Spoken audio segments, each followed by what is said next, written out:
Topic है वो है permanent tissue. Permanent tissue plant tissue का एक पार्ट है। प्लांट टिश्यू दो में डिवाइड हुए थे। पहला था हमारा मेरिस्टेमेटिक टिश्यू, मेरिस्टेमेटिक टिश्यू जिसके बारे में हम पूरी तरीके से डिस्कस कर चुके हैं, और दूसरा हमारा जो टिश्यू है वो है हमारा परमानेंट टिश्यू।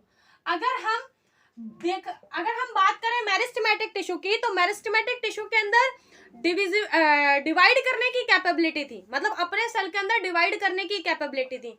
लेकिन अगर हम परमानेंट की बात करें तो it is composed of those cells which have lost their capability to divide.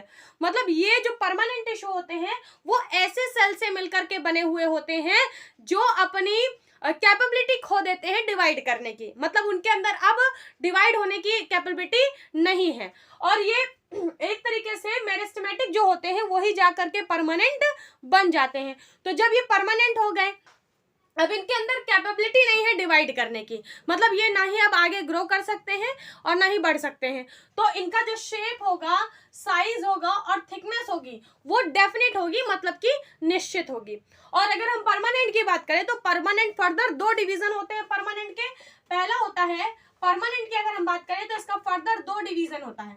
एक होते हैं हमारे simple permanent tissue, simple permanent tissue, और दूसरा होता है हमारा कॉम्प्लेक्स परमानेंट टिश्यू।